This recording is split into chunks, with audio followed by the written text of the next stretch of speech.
أعوذ بالله السميع العلي العظيم من الشيطان اللعين الرجيم.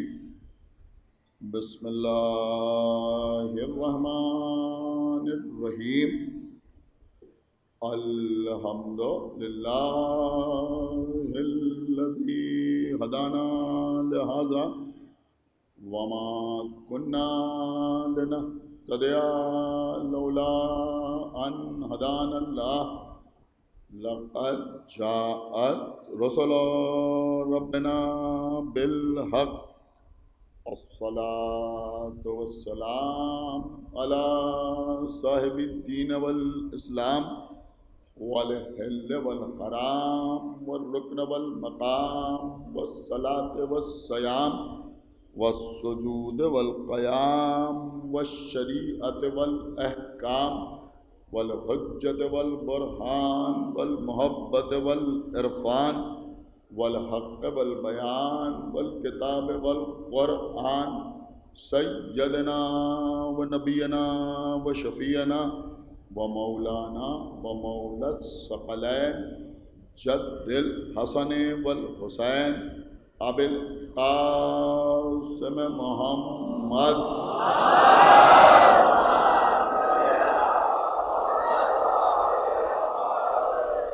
وعلى أهل بيته الطيبين الطاهرين المعصومين المظلومين المنتخبين المنتجبين الذين أذهب الله عنهم الرجس وطهرهم تطهيرا.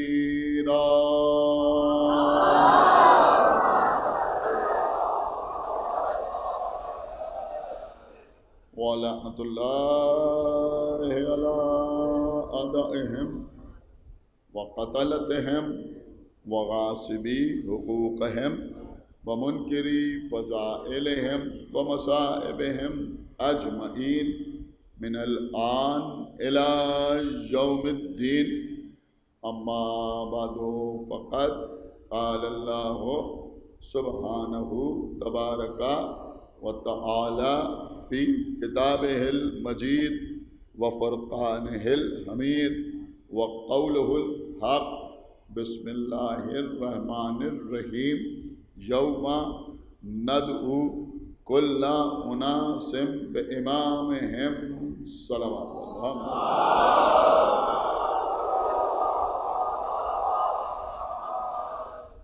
حضرات،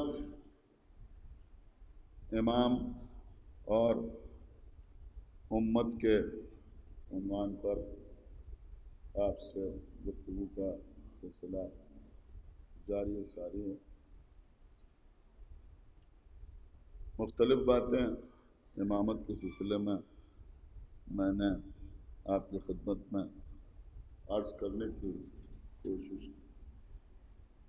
عزیزوں، حقیقت یہ ہے کہ مسلمانوں کا کوئی فرقہ ایسا نہیں ہے جو کسی نہ کسی کو امام نہ مانتا. اکثر فرقے ہی ایسے ہیں جو کسی نہ کسی امام کے نام سے منسوب. امام ابو حنیفہ کے ماننے والے حنفی کہلاتے ہیں. امام شافعی کے مقلدین شافعی کہلاتے ہیں. امام مالک کے پرستار مالکی کہلاتے ہیں. اور احمد ابن حنبل کو امام سمجھنے والے حنبلی کہلاتے ہیں. یہ وہ چار امام ہیں کہ عام طور پر جمہور مسلمین کا عقیدہ یہ ہے کہ ان میں سے کسی کی بھی فقہ پر عمل کیا جائے تو وہ انسان کی نجات کے لیے کافی. اور یہ چاروں جو امام بنے وہ اختلاف کی وجہ سے امام بنے، یعنی ایک نے اپنے اجتہاد کی وجہ سے دوسرے سے مسائل میں اختلاف کیا تو وہ امام بنا۔ اگر وہ اختلاف نہ کرتا تو وہ اس امام کا مقلد کہلاتا، خود امام نہ کہلاتا۔ لیکن عزیزوں، امام تو سب نے بنائے اور سب نے اماموں کو مانا، لیکن الحمدللہ امامیہ کا لفظ اگر استعمال ہوتا ہے تو ساری امت میں صرف ہمارے لیے استعمال ہوتا ہے، ہمارے علاوہ کسی اور ملت کو امامیہ نہیں کہا جاتا، امامیہ ہم ہی کو کہا جاتا ہے۔ اس سے کم دو باتیں تو ضرور ثابت ہوتی ہیں کہ جس طرح سے اس قوم نے امامت کو سمجھا اس طرح سے کسی نے امامت کو نہ سمجھا، اور دوسری بات یہ ثابت ہوتی ہے کہ اللہ نے جیسے امام ہمیں عطا کیا،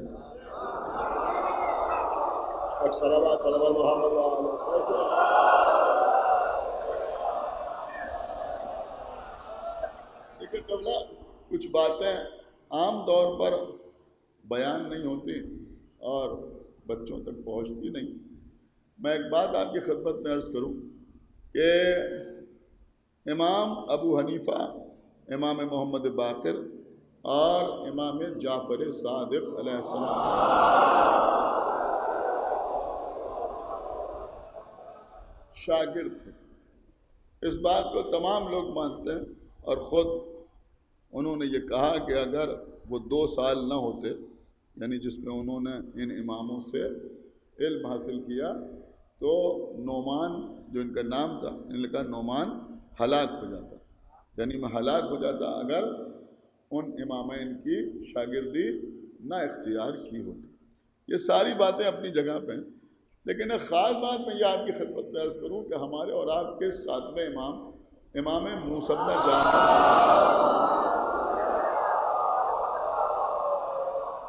لیکن میں جو بات ان نوجوانوں کے سامنے عرض کر رہا ہوں، آپ اس کو گوگل پر سرچ بھی کر سکتے ہیں، بات آپ کی سمجھ میں آ جائے گی کہ امام موسیٰ کاظم علیہ السلام کا پیریڈ کیا ہے اور ان لوگوں کا عہد کیا ہے۔ تو عزیزوں، ہمارے 7ویں امام کا زمانہ وہ زمانہ تھا جس میں یہ چاروں ائمہ اربعہ موجود رہے۔ آپ غور فرما رہے ہیں، یعنی یہ چاروں، یہ ضروری نہیں کہ ایک ساتھ رہے، لیکن ہمارے 7ویں امام کی حیات طیبہ میں یہ چاروں، یعنی امام ابو حنیفہ بھی، امام موسیٰ کاظم علیہ السلام کی زندگی میں ان کا بھی وجود ثابت ہے، امام مالک بھی، امام شافعی بھی، اور امام احمد ابن حنبل بھی۔ امام احمد ابن حنبل ہمارے 7ویں امام کی شہادت کے وقت تقریباً 18 سال کے تھے، لیکن اور بعض لوگوں نے لکھا 21 سال کے تھے، لیکن تھے۔ اور آپ اس پر حیرت نہ کیجئے کہ 18 سال کے تھے اور 21 سال کے تھے، بلکہ ان کے لیے یہ بیان ہوتا ہے کہ 11 سال کی عمر میں انہوں نے فتویٰ دینا شروع کر دیا۔ تو بہرحال میرے کہنے کا مطلب یہ ہے کہ امام کے زمانے میں اپنی امامت کے ساتھ موجود تھے، اپنے میری بات کو سمجھا، اپنے اجتہاد کے ساتھ موجود تھے۔ تو 7ویں امام کا زمانہ، یہ میں نے اس لیے آپ کی خدمت میں عرض کیا کہ کسی امام کے زمانے میں کوئی تھا اور کوئی نہیں تھا، لیکن 7ویں امام کے زمانے میں یہ چاروں موجود تھے اور چاروں اجتہاد کرتے تھے، چاروں فتویٰ دیتے تھے، اور قیاس کی بنیاد پر یا دیگر بہت سے معیار بنا رکھے تھے جس کی بنیاد پر یہ لوگ فتوے دیا کرتے تھے۔ لیکن دیکھیے ایک خاص بات، اور بہت خاص بات میں آپ کی خدمت میں عرض کروں کہ ان چاروں نے ہمارے 7ویں امام کے زمانے میں فتوے بھی دیے، رسول کے اقوال بھی سنائے۔ میں سمجھتا ہوں جو سمجھے گا وہ خاموش نہ رہے گا، لیکن ان چاروں میں کسی کی یہ حیثیت نہیں تھی کہ کوئی حدیث سنائے تو یہ کہے کہ ان جدی، کہ میرے جد نے ارشاد فرمایا۔ کوئی صلوات پڑھا محمد و آل محمد۔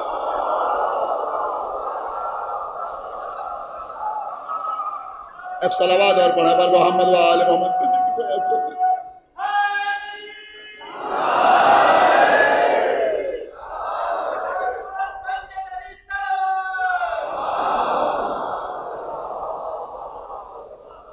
یہ تو سرکار باب الحوائد ہمارے اور آپ کے ساتھ میں امام موسیٰ بن جعفر ہی تھے جو اگر کوئی حدیث سنا رہے ہیں تو فرما رہے ہیں ان جدی، ہم نے اپنے جد سے سنا ہے، ہمارے جد نے ارشاد فرمایا، ہمارے جد نے ارشاد فرمایا۔ اور دیکھیے عزیزوں، یہ بھی موجودہ ہے، قسم خدا کی موجودہ نہیں ہے تو آپ اسے اور کیا کہیں گے کہ بھائی رسول اللہ کے زمانے میں پیغمبر اسلام کے عہد میں امام حسین اور امام حسن علیہ السلام کا جو سن تھا، جو عمر مبارک تھی، تو امام حسن 8 سال کے، امام حسین 7 سال کے۔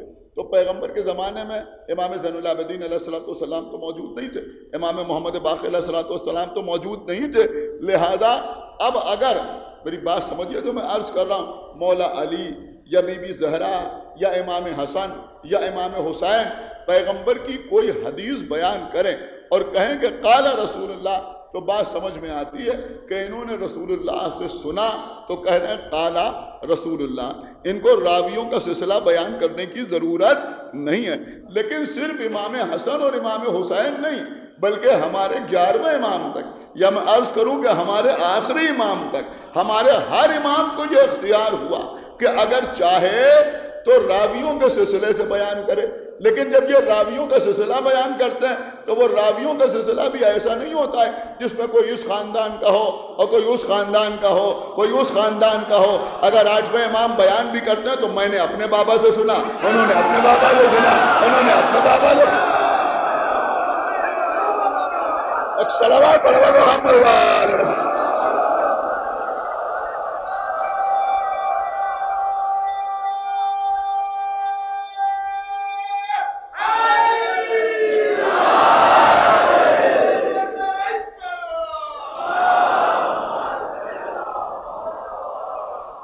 میرے کہنے کا مطلب یہ کہ کسی اور کی اتنی حیثیت ہی نہیں ہے کہ اس انداز سے رسول اللہ کی کوئی حدیث بیان کرے کہ میں نے اپنے باپ سے سنا اور انہوں نے اپنے باپ سے سنا اور انہوں نے اپنے باپ سے سنا۔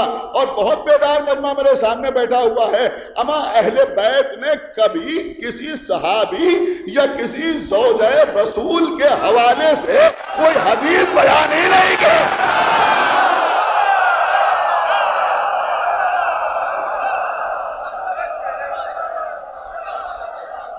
دیکھیں یہ آرگومنٹری بات ہے جو میں آپ تک پہنچا رہا ہوں، اپنے ذہن میں رکھیے گا۔ آپ کو لوگوں سے بحث کرنا پڑتی ہے، لوگ آپ سے سوال کرتے ہیں، آپ ان سے کہیے بھائی کوئی حدیث ہمیں دکھاؤ کہ امام محمد باقر نے کہا کہ ہم نے جابر سے سنا۔ ہاں یار کا نہیں سنا بھائی، ہم اپنے ہی وعدے کا ذکر کر رہے ہیں۔ صلوات علی محمد وآلہ محمد۔ مولا علی نے کچھ بیان کیا کہ ہم نے سلمان سے سنا کہ رسول اللہ یہ ارشاد فرما رہے تھے، امام حسن کہیں ہم نے ابو ذر سے سنا کہ پیغمبر اسلام یہ ارشاد فرما رہے تھے۔ اب دیکھتا ہوں کون خاموش رہتا ہے، بھیا آپ نہ سمجھے گا تو کون سمجھے گا؟ ارے روز آپ پڑھتے ہیں روائن جابر بن عبداللہ الانصاری ان فاطمہ الزہرا، جابر روایت کرتے ہم نے فاطمہ سے سنا، فاطمہ نہیں کہتے۔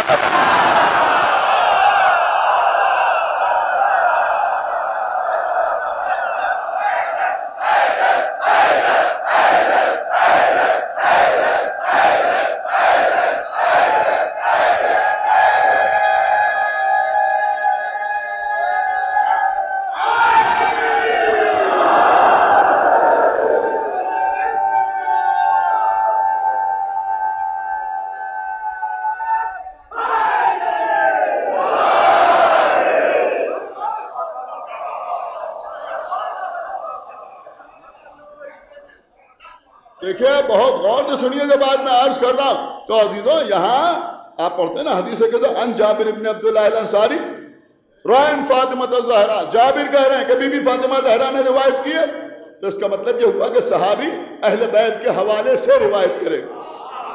ہاں تو یہ ائمہ تحریر ہمارے، انہوں نے اگر راویوں کا سلسلہ کبھی کہیں بیان بھی کیا تو ہمیشہ ایسا ہی کہ ہم نے اپنے بابا سے سنا، انہوں نے اپنے بابا سے سنا، انہوں نے اپنے بابا سے سنا۔ 8ویں امام کی وہ مشہور حدیث آپ حضرات سنتے رہتے ہیں، اسی طرح کی اور بھی حدیث ہیں۔ لیکن عزیزوں اکثر احادیث ایسی ہیں کہ جہاں ہمارا کوئی بھی امام کسی بھی مجمع میں بڑے پرسکون انداز میں کہتا ہے ان جدی، ہمارے جد میں بیان کی، قال رسول اللہ، رسول اللہ نے ارشاد فرمایا، امام زین العابدین کہہ رہے ہیں قال رسول اللہ، پانچویں امام کہہ رہے ہیں قال رسول اللہ، چھٹے امام کہہ رہے ہیں قال رسول اللہ، ساتویں امام کہہ رہے ہیں قال رسول اللہ۔ آپ مجھے بتائیے کہ انہوں نے قال رسول اللہ کہہ کر نہ معلوم کتنی حدیثیں بیان فرمائی، اپنے مجمع میں بھی بیان فرمائی، دوسروں کے درمیان بھی بیان فرمائی، چاہنے والوں کے بیچ میں بھی بیان فرمائی، اغیار کے درمیان بھی بیان فرمائی، لیکن معجزہ ان کی صداقت کا یہ ہے کہ کوئی واقعات تاریخ کے سینے میں ایسا نظر نہیں آتا کہ کبھی کسی نے ہمارے امام سے پوچھا ہو کہ آپ نے کس سے سنا۔ ہمارے کسی امام سے پوچھے کہ آپ نے کس سے سنا جو آپ بیان کر رہے ہیں۔ تو میں عرض کر رہا تھا کہ ہمارے ساتویں امام انجدی قال رسول اللہ، رسول اللہ نے ارشاد فرمایا۔ جو میں آپ کو یہاں تک یوں ہی نہیں لے کے آیا، یہ ہم جو اثنا عشری کہلاتے ہیں، 12 اماموں کے ماننے والے، یوں ہی نہیں کہلاتے۔ صحاح ستہ میں جابر بن سمرہ کی روایت موجود ہے، نام یاد رکھیے گا، جابر ابن سمرہ۔ جابر ابن سمرہ سے کہتا ہے، یعنی اپنے باپ سے آگے کہتا ہے کہ آج میں نے رسول اللہ سے یہ حدیث سنی کہ پیغمبر نے فرمایا کہ میرے بعد تمہارے درمیان 12 امام ہوں، اور اس کے بعد کہنے لگا پیغمبر نے اس کے بعد کچھ اور کہا جو میں سن نہیں پایا،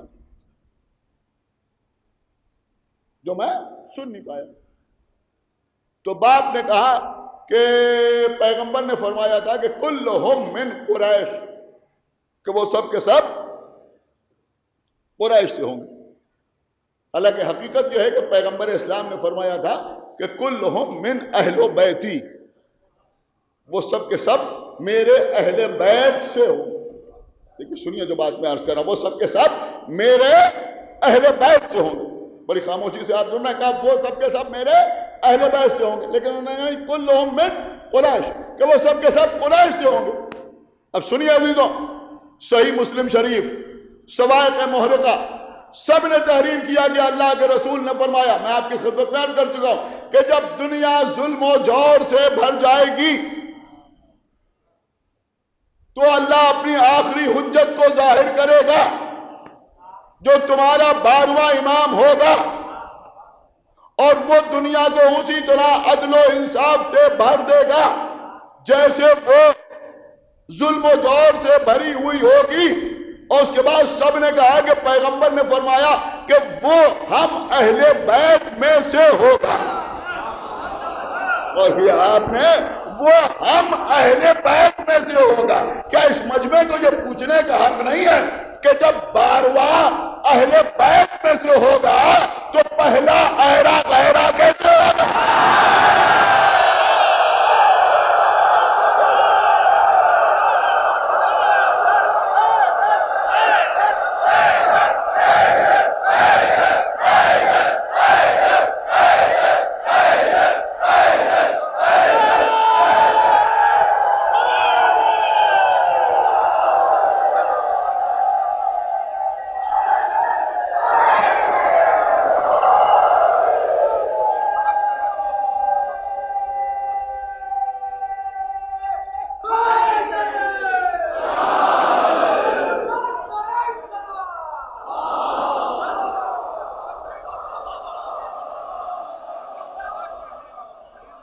لیکن قبلہ میری کوشش یہ رہتی ہے کہ جو میٹر ہے وہ بھی آپ تک پہنچ جائے اور جو رنگ مجلس ہے وہ بھی برقرار رہے۔ اور یہ صرف مولا کیا تھا، ایک صلوات پڑھے محمد وآل محمد۔ میرے خیال میں سمجھدار ہے، میری بات سمجھ گئے، ورنہ ایسا بھی ہو سکتا ہے کہ ہم مجلس پڑھیں اور بہت سی ایسی چیزیں انفارمیٹیو قسم کی آپ تک پہنچائیں اور سارا مجمع خاموش رہ کے سنیں اور بعد میں لوگ کہیں کہ بڑی اچھی مجلس پڑھی۔ ایک صلوات پڑھے محمد وآل محمد۔ لیکن میں کوشش کرتا ہوں کہ دونوں کام ہو جائے، آپ تک کچھ باتیں بھی پہنچ جائیں اور بچوں کی معلومات میں کچھ اضافہ بھی ہو جائے۔ آپ جائیں تو تبرک کے طور پر یہ چیزیں اپنے ساتھ لے کے بھی جائیں اور رنگ مجلس جو ہے وہ بھی برقرار ہے۔ سنیے خبر، تو میں عرض یہ کر رہا تھا کہ آخری امام جو ہوگا وہ پیغمبر نے کہا کہ وہ ہم اہل بیت میں سے ہوگا۔ اب سنیے ایک حدیث ہم سے، ہمارے اور آپ کے چھٹے امام امام جعفر صادق علیہ السلام نے فرمایا، دیکھیں بس یہیں سے آغاز گفتگو ہو رہا ہے۔ میں نے آپ کو بتایا تھا کہ سارا فوکس کس کے اوپر ہے، تو ہمارے چھٹے امام نے فرمایا کہ قال رسول اللہ، پیغمبر اسلام نے ارشاد فرمایا، ان اوصیائی بعدی اثنا عشرہ، چھٹے امام فرما رہے ہیں، سرکار صادق آل محمد فرما رہے ہیں کہ میرے بعد میرے 12 اوصیہ ہوں۔ کیا ہوں گے؟ 12 اوصیہ، 12 کی تعداد بتائی، لیکن پیغمبر نے پہچان بھی بتائی۔ کیا فرمایا؟ اولہم اخی، ان 12 میں جو پہلا ہے وہ میرا بھائی ہوگا۔ جو پہلا ہے، آپ سمجھ گئے نا، جو پہلا ہے وہ میرا بھائی ہوگا۔ وآخرہم ولدی، اور جو آخر ہے وہ میرا بیٹا ہوگا۔ میں آپ کا نہیں سمجھے، جو پہلا ہے وہ میرا بھائی ہوگا اور جو آخر ہے وہ میرا بیٹا ہوگا۔ اس کا مطلب یہ ہوا کہ آئمہ کی فہرست ایسے چلے گی کہ پہلا محمد کا بھائی۔ کیا سن رہے ہیں آپ؟ صحابی نہیں کہا،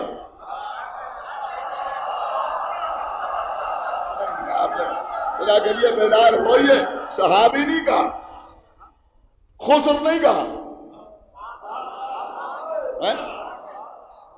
کوئی اور رشتہ نہیں بتایا، کہ پہلا میرا بھائی ہوگا، بھائی، اور آخری میرا بیٹا ہوگا۔ اب جا کے تلاش کرو کہ پیغمبر نے بھائی کسے کہا۔ دیکھیں، امت کا پیغمبر کو بھائی کہنا اور ہے، سنا آپ یا نہیں سنا ہے، اور پیغمبر کا کسی کو بھائی کہنا اور ہے۔ پیغمبر نے کسے بھائی کہا کہ جب مکے میں لوگوں کے درمیان رشتہ اخوت قائم کر رہے تھے تو سب کو ایک دوسرے کے بھائی بنایا۔ آخر میں مولا علی کا ہاتھ پکڑا، یا علی انت اخی فی الدنیا والآخرہ، یا علی تو دنیا میں بھی میرا بھائی ہے۔ سمجھ رہے ہیں آپ یا نہیں سمجھ رہے ہیں؟ تو دنیا میں بھی میرا بھائی ہے، آخرت میں بھی میرا بھائی ہے۔ دیکھیں، یہیں سے ہماری سمجھ میں آیا کہ ہر غیروں غیروں کو بھائی نہیں کہنا۔ الصلوات علی محمد وآل محمد، ایک صلوات اور پڑھے محمد وآل محمد۔ انت اخی، تو دنیا میں بھی میرا بھائی ہے۔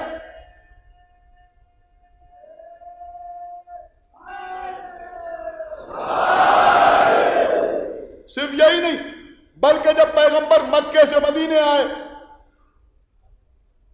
اور وہاں مہاجرین و انصار کے درمیان رشتہ اخوت قائم کیا تو ایک مکی کو ایک مدنی کا بھائی بنایا۔ اب وہاں تو پیغمبر کے لیے آسان تھا، اس لیے کہ پیغمبر بھی مکی تھے اور مولا علی بھی مکے سے آئے تھے، لہذا ایک مدینہ کا رہنے والا اپنے لیے منتخب کرتے، ایک مولا علی کے لیے منتخب کرتے۔ لیکن وہاں بھی پیغمبر نے مولا علی کا ہاتھ پکڑ کے کہا، انت اخی فی الدنیا والآخرہ۔ سب سے زیادہ زور تو ہے وہ اسی پر۔ خالی یہی نہیں، پیغمبر مولا علی کی گہوارہ جنبانی کر رہے ہیں، جھولا جھلا رہے ہیں، لوری سنا رہے ہیں، اس میں بھی سب سے پہلے یہ یا علی انت اخی، یا علی تو میرا بھائی ہے، ووصی ووارثتی وخلیفتی۔ آپ سمجھے یا نہیں سمجھے؟ مطلب کیا ہے؟ تو میرا بھائی ہے، تو ہی میرا وصی ہے، تو ہی میرا وارث، تو ہی میرا خلیفہ ہے۔ دعوت ذل شیرہ میں کہہ رہے ہیں، جب مولا علی کھڑے ہو رہا ہے، انا ناصرو کا یا رسول اللہ، یا علی بیٹھ جا، انت اخی ووصی ووارثتی وخلیفتی۔ صرف یہی نہیں، مولا علی دربار خلافت میں کہہ رہے ہیں، میں اللہ کا بندہ ہوں، رسول کا بھائی ہوں، میں اللہ کا بندہ ہوں، رسول کا بھائی ہوں۔ علی شب ہجرت بستر رسول بس ہو رہے ہیں، اللہ فرشتوں سے کہہ رہا ہے دیکھو میں نے ایک کو دوسرے کا بھائی بنایا، تم میں ایک کو دوسرے کا بھائی بنایا، کہ تم میں کوئی ایسا ہے جو دوسرے پہ اپنی جان قربان کر دے؟ جو سمجھدار ہوگا وہ سمجھے گا ضرور یہ فرشتے تھے، یہ انکار کی تہذیب جانتے تھے، لہذا کہا کہ پروردگار ہم جب تک زندہ رہیں گے تیری عبادت کریں گے۔ آپ سمجھے کیا کہہ گئے فرشتے کہ ہم جب تک زندہ رہیں گے تیری عبادت کریں گے؟ کہ زمین کی طرف دیکھو، جاؤ جا کے علی کو مبارکباد دو، کیسے ایک بھائی دوسرے بھائی کے اوپر اپنی جان قربان کر رہا ہے۔ یہ اتنا زور بھائی کے اوپر کیوں؟ اتنا زور بھائی کے اوپر کیوں؟ دیکھیں قبلہ بات یہ ہے کہ دنیا میں جتنے رشتے ہوتے ہیں ان میں ایک رشتہ بڑا ہوتا ہے، ایک رشتہ چھوٹا ہوتا ہے۔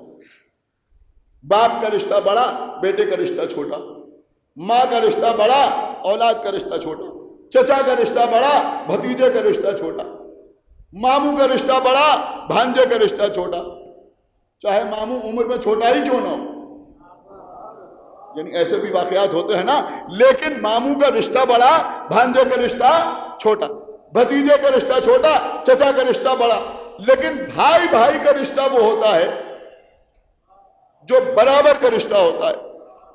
آپ نے غور نہیں کیا میں کیا عرض کر رہا ہوں؟ یہ اگر ہمارے چچا ہیں تو یہ ہمارے چچا ہیں تو ہمارے بھتیجے نہیں ہیں، اور ہم بھتیجے ہیں ان کے تو ہم ان کے چچا نہیں ہیں، ہم ان کے بیٹے ہیں جو ان کے باپ نہیں ہیں، وہ ہمارے باپ ہیں تو وہ ہمارے بیٹے نہیں ہیں، لیکن بھائی بھائی کا رشتہ کیا؟ کہ یہ میرا بھائی تو میں اس کا بھائی۔ سنا آپ نے یا نہیں سنا؟ خدا کے لیے بیدار ہوئیے، یہ میرا بھائی نہیں، توجہ فرمائی آپ نے، یہ میرا بھائی تو میں اس کا بھائی۔ اور جملہ سنیے گا کہ جب بھائیوں کے درمیان وراثت بٹتی ہے تو پھر برابر سے بٹتی ہے۔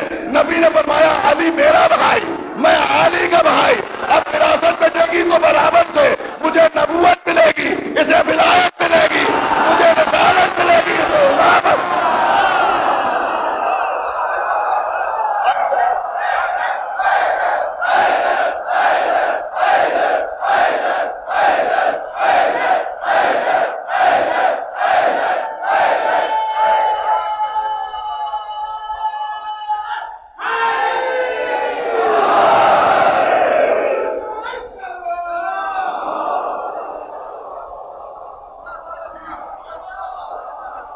اولہم اخی وآخرہم ولدی، اور ان 12 میں جو آخری ہوگا وہ میرا بیٹا ہوگا۔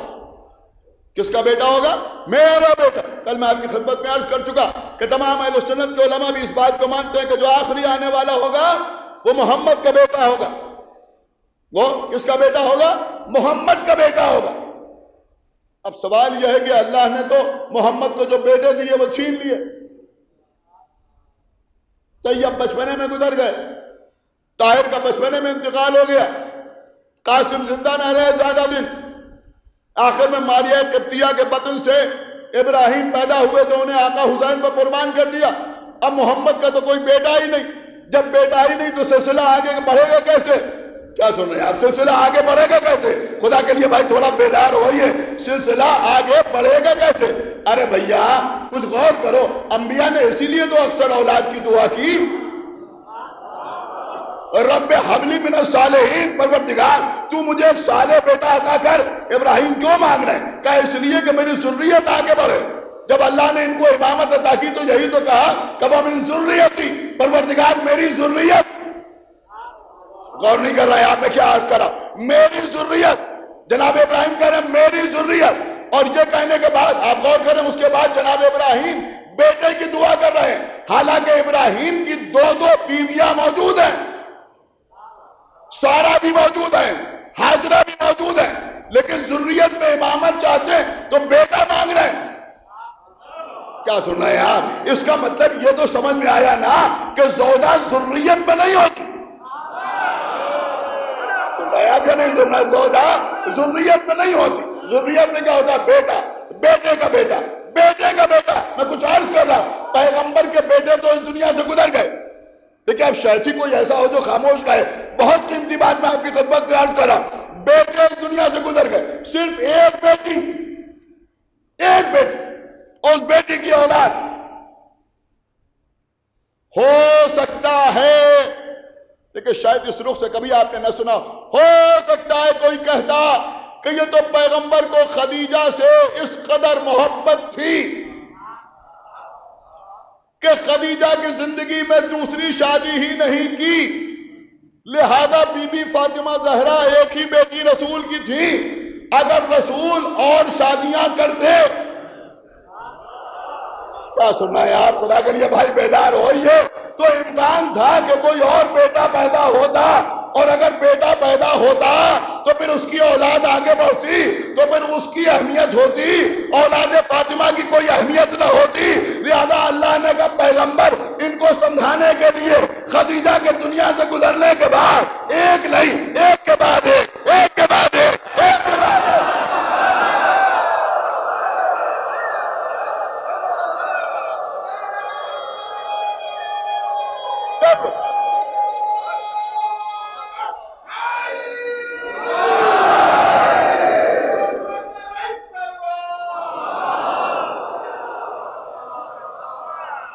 غور کیجئے کے بعد میں آپ کی خدمت میں عرض کر رہا ہوں، سمجھدار مجمع میرے سامنے بیٹھا ہوا ہے، ارے بھیا رسول اللہ کی چار بیٹیاں لوگوں نے بنا لی،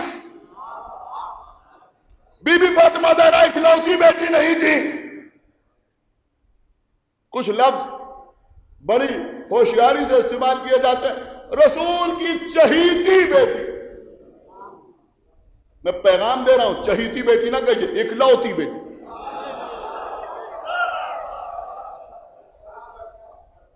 اس سے کوئی انکار تھوڑی ہے، بی بی فاطمہ زہرا سے رسول کو کتنی محبت تھی کون جانے، لیکن یہ چہیتی بیٹی اسی لیے کہا جاتا ہے تاکہ اور بیٹیوں کی گنجائش پیدا ہو، اور کر رہے ہیں اور بیٹیوں کی گنجائش پیدا ہو جائے۔ اور اگر کوئی یہ لفظ استعمال کرے تو سمجھ لیجئے کہ مزاج کیا ہے، ایک صلوات پڑھ کر محمد والے سمجھ لیجئے مزاج کیا ہے۔ چہیتی بیٹی نہیں، رسول کی اکلوتی بیٹی حضرت فاطمہ زہرا۔ لیکن ہاں ایک جملہ کہے بغیر آگے نہ بڑھوں گا کہ بھئی لوگوں نے رسول کی بیٹیاں تو چار بنا لی لیکن کوئی تیسرا نواسا نہ لا سکا۔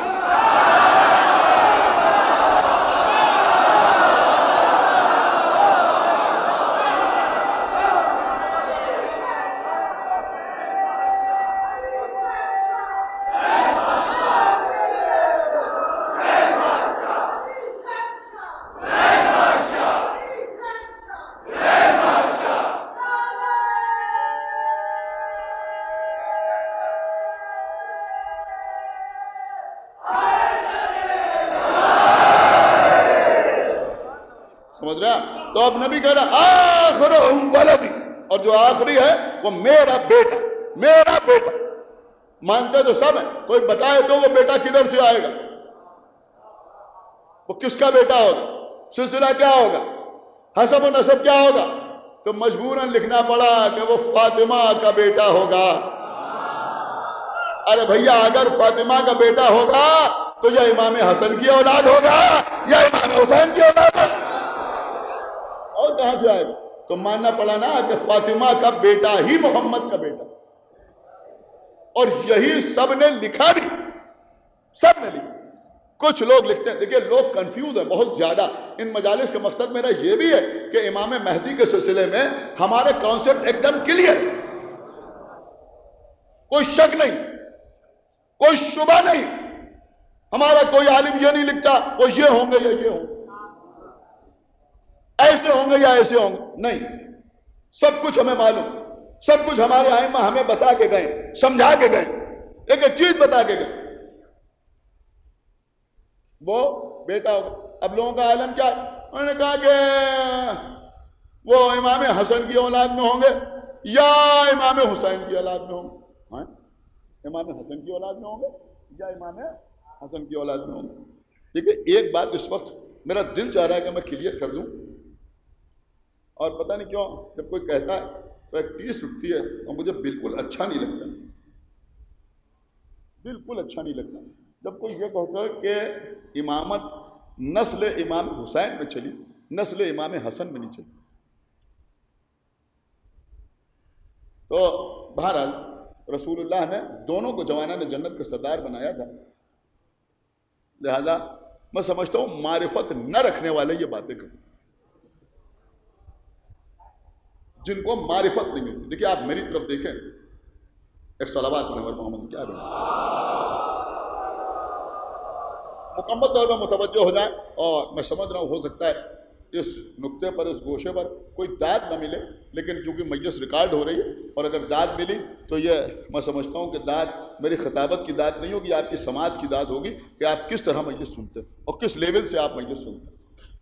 بہت غور سے سنیے، یہ امامت نسل امام حسین میں چلی، نسل امام حسن میں نہیں چلی، نہیں، نسل امام حسن میں بھی امامت۔ دو دلیلیں آپ کی خدمت میں پیش کر رہا ہوں، دو دلیلیں۔ دیکھیں قبلہ، پہلی دلیل تو یہ ہے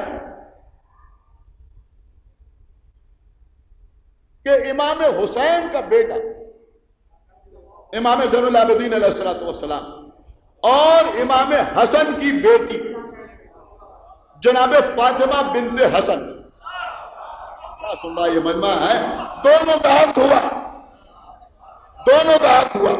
ایک امام کا بیٹا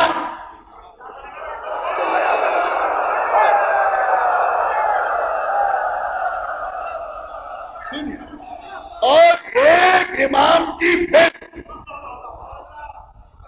پھر ایک خوبصورت جملہ کہوں کہ ایک بار پھر آل محمد کے گھرانے میں ایسی شادی ہوئی کہ جہاں قرآن نے پھر چہرہ پڑھا، مرا جلتا ہے رہنے جلتا خدا۔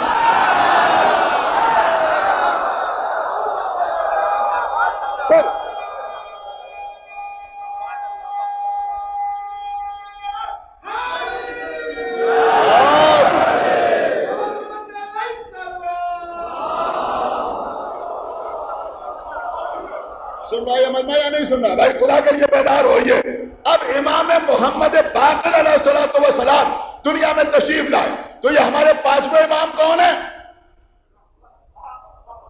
امام حسین کے پوتے صدیق اکبر کے نواسے، دادا بھی جوانان جنت کے سردار،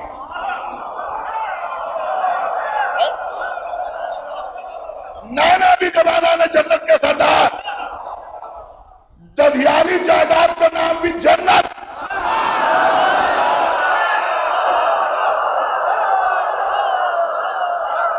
سنیے سنیے سنیے، ددھیالی جائیداد کا نام بھی جنت، ننیالی جائیداد کا نام بھی جنت۔ امام حسن کے نواسے، امام حسین کے پوتے، بہت قیمتی بات آپ کے حوالے ہو رہی ہے۔ اس کا مطلب یہ ہوا خالی جنت کے وارث نہیں ہے، فدق بی بی فاطمہ زہرا کی ملکیت تھا۔ سیدہ کے دو بیٹے امام حسن، امام حسین، یعنی پانچویں امام ننیال کی طرف سے بھی فدق کے مالک۔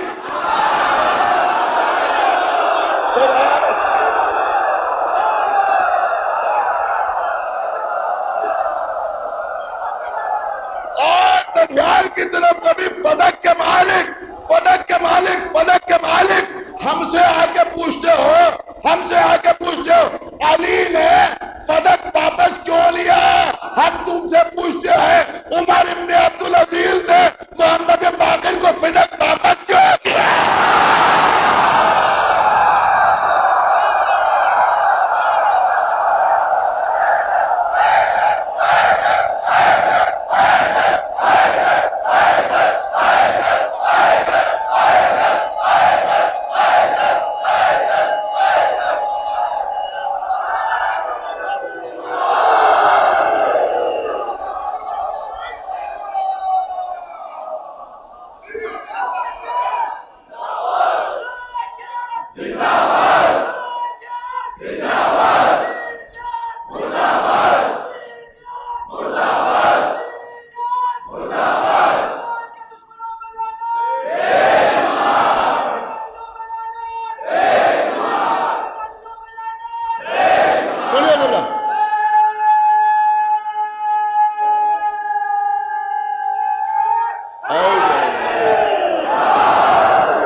ددھیال اور ننیال دونوں سے فدق کے مالک، جنت کے مالک۔ کون تھا؟ پانچویں امام۔ کچھ غور کیا آپ نے؟ امام محمد باقر علیہ السلام امام حسن کے نواسے، امام حسین کے پوتے. اب کم سے کم کوئی شیعہ کبھی نہ کہے کہ امامت نسل امام حسن میں نہیں چلی.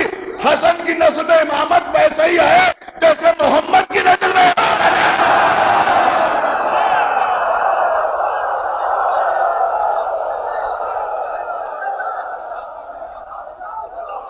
سنیے ہو سکتا ہے کوئی کہے صاحب یہ خطابت ہے، ذاکری ہے. آج کل ذاکری کو ٹارگٹ کرنے کا لوگوں کو شوق ہو گیا. ایک صلوات پڑھ پر محمد والے. یہ خالی خطابت ہے، ذاکری ہے نہیں. سنیے، ایسے ہی نہیں پڑھتا ہوں، پڑھ کے پڑھ رہا ہوں. قرآن مجید کا پہلا پارہ سورہ بقرہ. سنیں سارا مجید سورہ بقرہ. دیکھیں، ہو سکتا ہے یہ دلیل آپ بالکل پہلی بار سن رہے ہیں، اس لیے کہ اس آیت کے بعد جو نقطے لوگوں نے بیان کیے ہیں وہ الگ ہے. میں بالکل الگ رخ آپ کے خطوں پہ پیش کر رہا ہوں. صرف سرکار باب المراد کا احسان ہے، ورنہ میری کوئی حیثیت نہیں ہے اس طرح کا نقطہ پڑھنے کی. آیت نمبر 133 سورہ بقرہ. جناب یعقوب، جناب یوسف کے بابا، انہوں نے اپنے بیٹوں سے آخر وقت میں پوچھا. آپ جانتے ہیں نا کتنے بیٹے؟ 12 بیٹے اللہ نے عطا کیے. جناب یوسف کا قصہ آپ سن چکے ہیں. انہوں نے اپنے بیٹوں سے آخر وقت میں پوچھا، یہ قرآن ہے جو بیان کر رہا ہوں. اپنے بیٹوں سے پوچھا، یہ بتاؤ تم میرے بعد کس کی عبادت کرو گے؟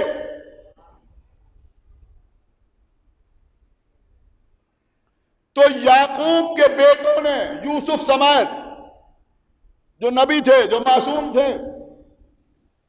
یعقوب کو جواب دیا کہ آپ کے معبود کی،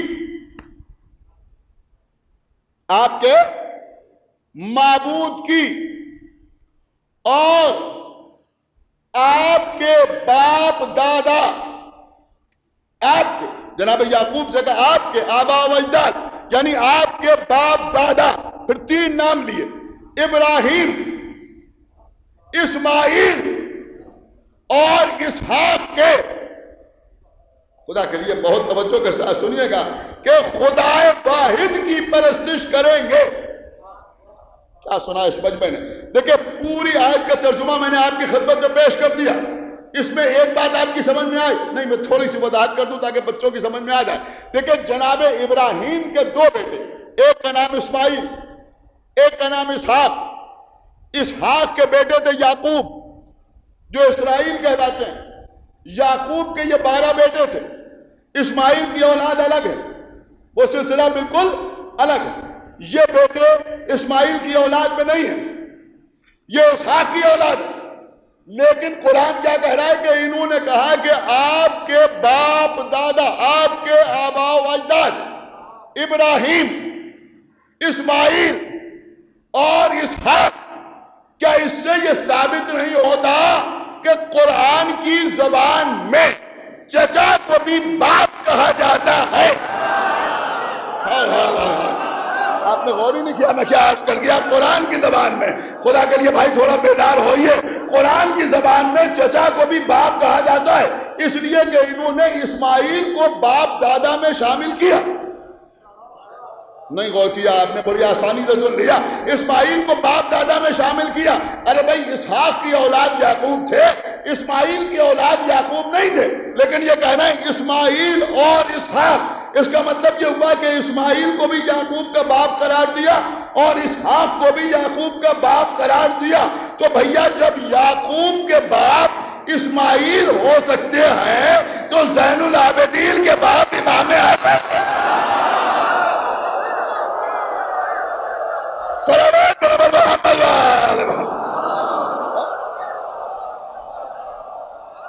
ایک بابا جو بلا صلوات پڑھے پر محمد والے.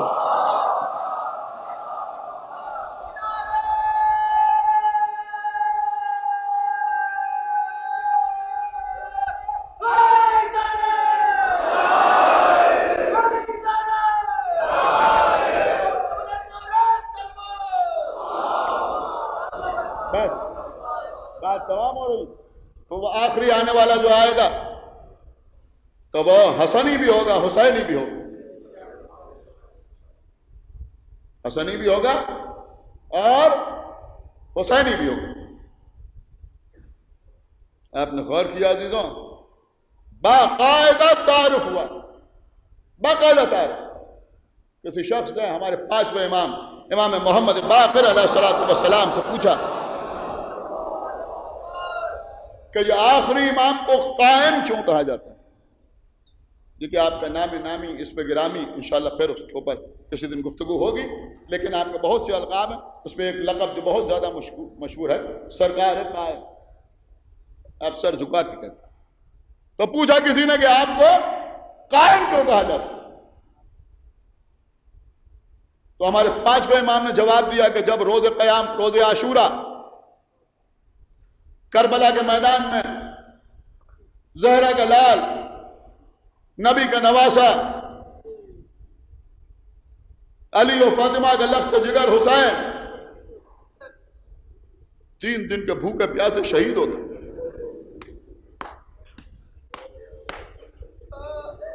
تو فرشتوں میں ایک کوہرام،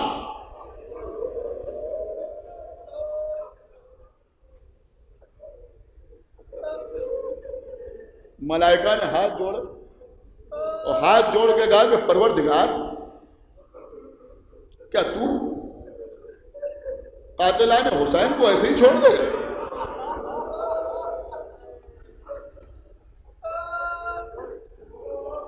تو اللہ نے کہا نہیں، تمہاری تسلی کے لیے ہم تم کو کچھ مناظر دکھانا چاہتے ہیں۔ پردے ہٹے، فرشتوں نے آقا حسین کی نسل میں آنے والے 9 اماموں کی زیارت کی۔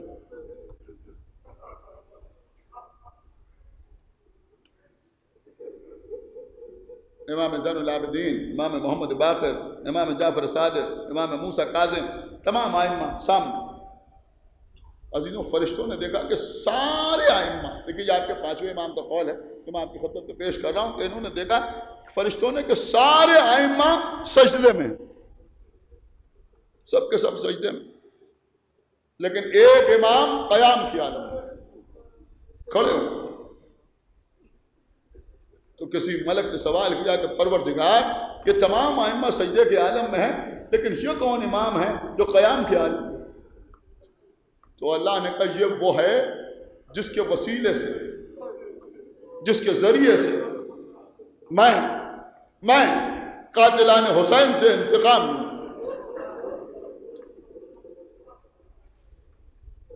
اور اس کے بعد اللہ نے کہا کہ یہ ہمارا قائم ہے۔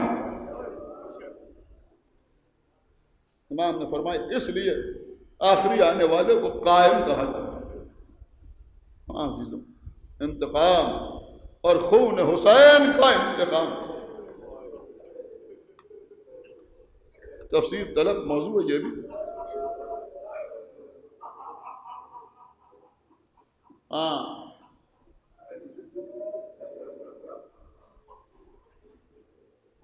کسی نے کہا کہ یہ جب امام تشریف لائیں گے تو روایت یہ ہے کہ بہت بڑی تعداد میں لوگوں کو قتل کریں گے، تو یہ انتقام کیسا ہوگا؟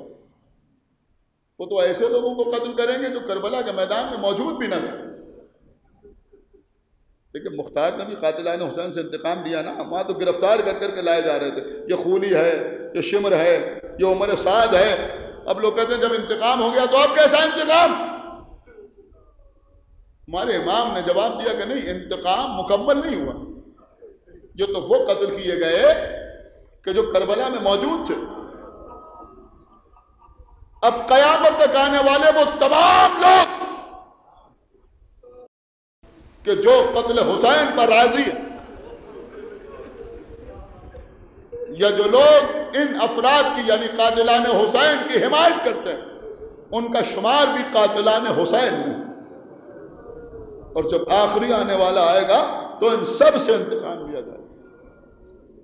عزیزوں اب چونکہ ذکر جناب مختار کا آ گیا ہے، لہذا عرض کر دوں کہ ہمارے چوتھے امام کی خدمت میں جناب منہال کوفی حاضر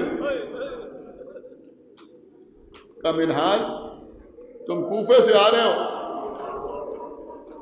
یہ بتاؤ کہ کوفے کے حالات کیسے ہیں؟ کہا مختار قاتلان حسین سے انتقام لے رہے، ہوٹوں پر تبسم آیا، مسکرائے، یہ نہیں پوچھا کہ عمر سعد کو مارا یا نہیں مارا۔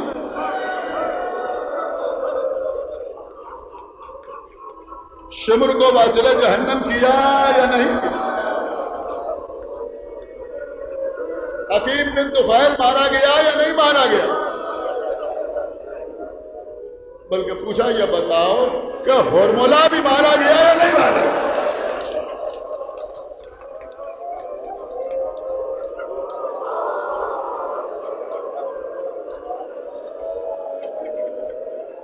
جزاکم اللہ خیر الجزا۔ آج 5ویں محرم،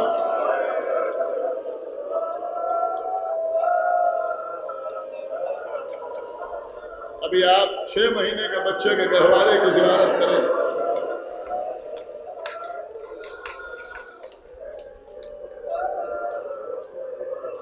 خداوند عالم وہ مومنات جو مجلس سن رہی ہیں ان کی گودیوں کو آباد رکھے،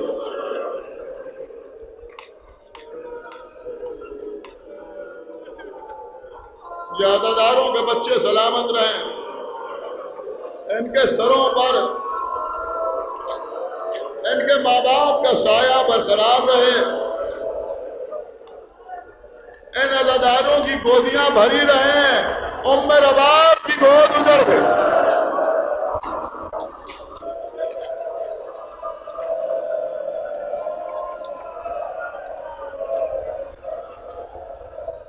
یہ وہ مسائل ہیں کہ آقا حسین رخصت ہو رہے ہیں امام زین العابدین سے،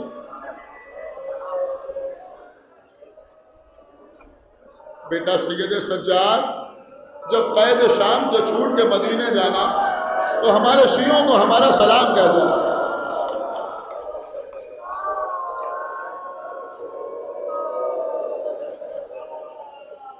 کہہ دینا کہ جب پانی پینا تو ہماری پیاس کو یاد کر لیں، اور اس کے بعد سنیں گے آپ کیا کہا، تو ان سے کہہ دینا کہ ہم نے تمہیں اس وقت بہت یاد کیا جب ہمارے ہاتھوں میں 6 مہینے کا بچہ تھا، ہم اپنے بچے کے لیے پانی مانگ رہے ہیں۔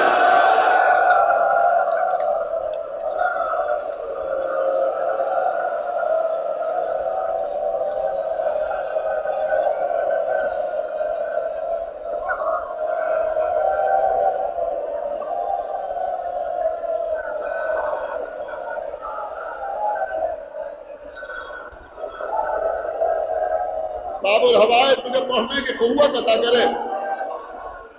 آج 5ویں محرم ہے،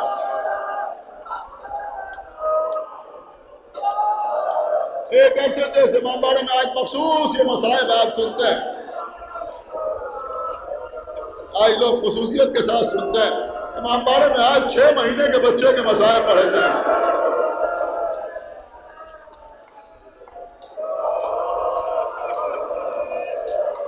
سنیے ابھی تو کربلا کے میدان اون محمد، قاسم، عباس، علی اکبر، اصحاب حسین، انصار حسین، کوئی باقی نہیں، تنہا حسین میدان میں آئے، حل من الناس لجن سرنا، کون جواب دے؟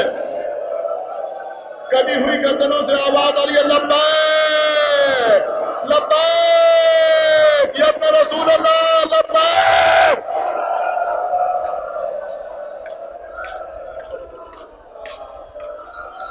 اتنے میں خیمے سے رونے کی آواز آئی، گولے کو مولا جب خیمہ پر پہنچے، بہن زینب یہ گریا کیوں؟ ابھی تو ہم نے شہادت نہیں پیش کی جانا کہ بھیا آپ کی آواز سن کر 6 مہینے کے علی اصغر نے اپنے کو گہوارے سے گرا۔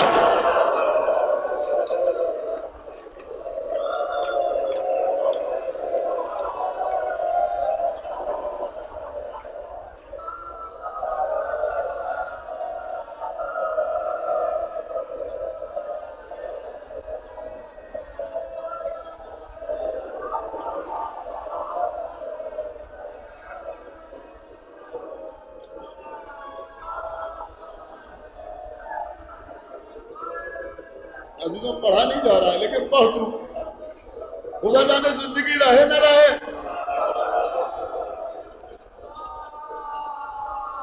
رو لیجیے عزیزوں، رو لیجیے۔ آج کل ایام اعزاں ہیں، کچھ سوچئے نا۔ امام حسین کی ادا کیجیے، جو جہاں بیٹھا ہوا مجھے سن رہا ہے وہیں بلند آواز سے روئے۔ آپ لائیں آن لائیں جو جہاں بیٹھا، تو چند لوگ آتے ہیں، دور دور لوگ مجھے سن رہا ہے، لیکن سنیے حماد اہل بیت شہید محسن نقوی، شہید محسن نقوی، خداوند عالم درجات کو عالی کرے، کروٹ کروٹ جنت عطا کرے۔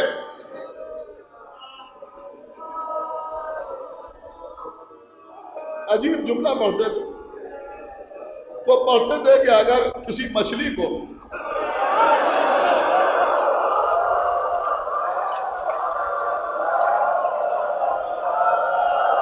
پانی سے باہر نکال کے ڈال دیا جائے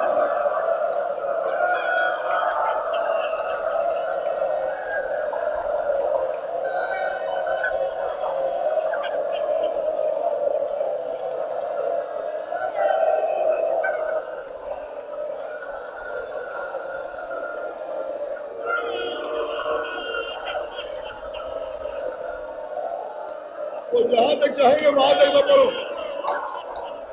تو وہ فرماتے تھے کہ مچھلی پر مرنے سے پہلے 3 کیفیتیں گزرتی، 3 اسٹیجز ہوتی ہیں۔ پہلی کیفیت یہ ہوتی ہے کہ مچھلی تڑپتی ہے، تیزی سے مچھلی تڑپتی ہے،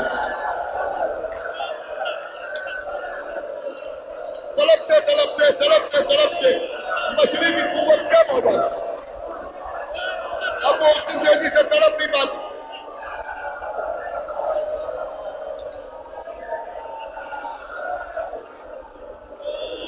تو وہ مچھلی اب کبھی دائیں جانب سر کرتی، کبھی بائیں جانب سر کرتی، صرف سر ہو جاتی، پھر طاقت اور گھٹتی ہے اور گھٹتی ہے اور گھٹتی ہے۔ پھر عالم یہ ہوتا ہے کہ اب دیکھیں، آپ میری طرف دیکھیں، عالم یہ ہوتا ہے، اللہ سلامت رکھے آپ، عالم یہ ہوتا ہے کہ اب مچھلی میں نہ تڑپنے کی قوت ہے نہ سر ہلانے کی طاقت ہے۔ اب مچھلی کی زندگی کیسے پتہ چلتی ہے؟ اب تھوڑی تھوڑی دیر کے بعد مچھلی ذرا سا منہ کھولتی ہے، پھر بند کرتی ہے، پھر منہ کھولتی ہے، پھر بند کرتی ہے، پھر منہ کھولتی ہے، پھر بند کرتی ہے۔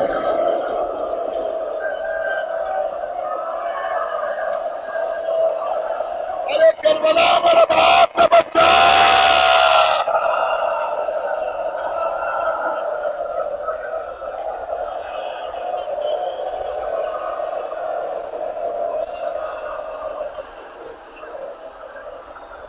علی اکبر شب عاشور،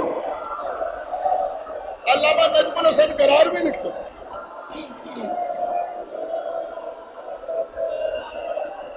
علامہ نجم الحسن قرار بھی تحریر کرتے ہیں کہ شب عاشور بیوی سکینہ چند بچوں کو لیے ہوئے ایک خیمے سے دوسرے خیمے میں جا رہے، شاید کہیں تھوڑا نہ پانی مل جائے، کہیں پانی نہ ملا، آؤ بچوں آؤ، میں تمہیں اس خیمے میں لے چلتی ہوں جہاں علی اصغر کا گہوارہ رکھا ہے، ہو سکتا ہے وہاں تھوڑا میں پانی موجود ہو۔ سکینہ بچوں کو لے کر اس خیمے میں آئی جہاں شہزادے علی اکبر کا گہوارہ رکھا ہوا تھا۔ بیوی کہتی ہے میں نے دیکھا کہ شہزادی زینب ہاتھوں میں علی اکبر ماہیے پیاز کی طرح تڑپ رہے۔ زینب کبھی بیٹھتی ہے کبھی کھڑی ہو جاتی ہے۔ یہ تھا شب عاشور کا حال۔ سنو میرے بچوں، اب صبح عاشور پیاسے بچے کی قوت طاقت کم ہوتی گئی۔ اب عالم یہ علی اکبر کا کبھی دائیں جانب سر جاتا ہے، کبھی بائیں جانب سر جاتا ہے، عزیزوں ظہر کا وقت آتے آتے عالم یہ ہو گیا کہ اب بیویاں گھیرے ہوئے بیٹھی ہیں. ایک مرتبہ میرا باپ نے چیخ کر رونا شروع کیا, ارے میرا بچہ مر گیا.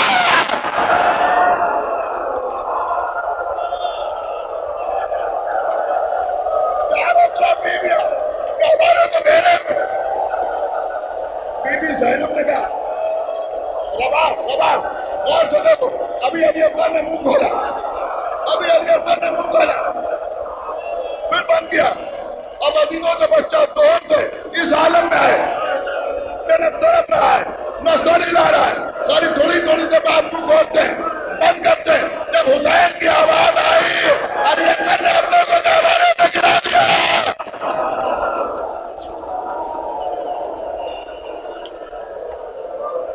بس عزیزوں میں کہاں تک پڑھوں گا مجھے نہیں معلوم. ہمارے حسین شہزادے علی اکبر کو ہاتھوں پا لیا, حسین کے ہاتھوں پا لیا, بچے کو لے کے آئے, کعبے کے فقار کو دکھایا, دیکھو اگر میں کوئی گداوار تو اس بچے کی گدا بنا دو. اب جلدی جلدی عرض کرا, بس مجلس تمام ہو رہی ہے, آج آپ سنیں گے. ادھر ایک کھلبلی مچی, لوگوں نے رونا شروع کیا, ارے اس بچے کو پانی ضرور پلانا چاہیے. خدا لعنت کرے پسر سعد ملعون پر نکل کے آیا, آئینہ حرملہ افتح کلام الحسین, حرملہ ملعون نکل کے آیا. 3 بال کا تیر, 3 بال کا تیر, چلائے کبار کا دوڑا, چلائے کبار کا دوڑا, تیر چلا.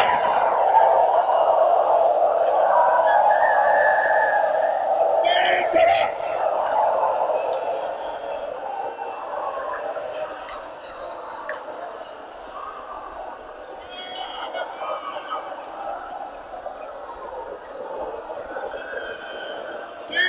سنیے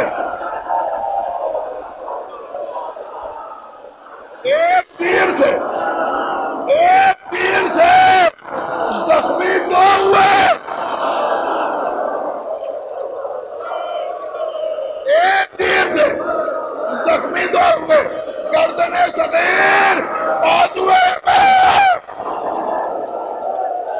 تیر کے 3 بل. ایک بچے کے کان میں لگا, ایک بل گلے میں پیدا ہوا, ایک بل حسین کے بازو میں لگا. تیر کو حسین نے بائیں ہاتھ سے نکالا, چلو لگایا, چلو خون سے بھرا, جہاں زمین کی طرف پھینکے انکار ہوا, آسمان کی طرف پھینکے انکار ہوا, خون کو چہرے پہ مارا. مبعوث قیامت نانا سے اسی طرح ملاقات کروں گا, بس عزیزوں سنیے, صاحب مالی سلطان نے لکھا کہ اسی وقت حرملہ نے ایک دوسرا تیر چلایا کہ حسین کا لبوں پہ آگے بڑھا, لبوں کا خون جاری ہوا, خون کا بوتھا آگے بڑھے. انا للہ و انا الیہ راجعون, رضا بقضائہ و تسلیما